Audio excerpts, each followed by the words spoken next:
Je m'appelle Philippe Bourrel, je suis le chef exécutif de l'hôtel Le Richemont à Genève et également le chef du restaurant Le Jardin. En tant que chef exécutif, les responsabilités sont assez vastes. Donc, il y a d'abord le management d'une brigade de 19 personnes en cuisine et puis après il y a tout ce qui est contrôle marchandises, achat, qualité, tout ce qui peut être les briefings aussi au niveau justement de la salle, de la cuisine et puis après tout ce qui est cost control, toutes les choses un petit peu moins drôles mais qu'il faut faire au quotidien. Alors, le concept du restaurant Le Jardin, c'est une cuisine authentique où on travaille des produits du terroir. On essaye de travailler de plus en plus avec des producteurs locaux et on favorise un maximum ce qu'on appelle les circuits courts, c'est-à-dire qu'on privilégie le côté relationnel fournisseur, chef de cuisine. Lorsque nous élaborons un menu, c'est vrai que les premières personnes que nous sollicitons, c'est nos fournisseurs. Donc on va les appeler, le maraîcher, ok, est-ce que tu commences la saison de l'asperge? Oui, non, ok, quelle variété tu as? Voilà, on va nous sortir un listing de produits de saison qu'il peut avoir. Parce que l'idée, c'est d'avoir le meilleur rapport qualité-prix. Et donc là, c'est vrai qu'en fait, on a un peu comme un concours, on a un panier. Et là, on se dit, voilà, on est le printemps 2017, on a ça.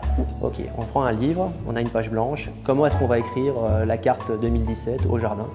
Et donc du coup, voilà, c'est des essais, on essaye. Alors, loin d'imaginer qu'on essaye et que c'est réussi du premier coup. Quand on fait une recette, entre 3 et 5 essais avant que le plat soit abouti et qu'on ait quelque chose de visuel et gustatif. Donc il y a vraiment tout un travail en amont.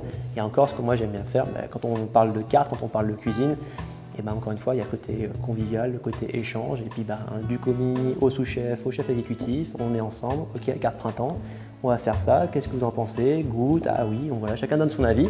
Et du coup, moi, c'est vrai que c'est toujours le chef et les sous-chefs qui vont trancher, mais on est à l'écoute de tout ce qui peut se dire, que ce soit au niveau de nos collaborateurs, comme ça peut être au niveau de nos clients. Moi, j'ai commencé ce métier et comme je vous disais, je suis un passionné de cuisine, j'adore la cuisine et je ne laisserai jamais la cuisine.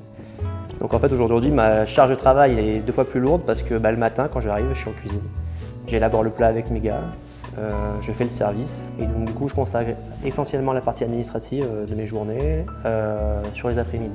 Le matin, c'est cuisine, c'est arrivage, déstockage, vérification de la marchandise, contrôle que ce soit la qualité que j'ai demandé, au prix que j'ai demandé.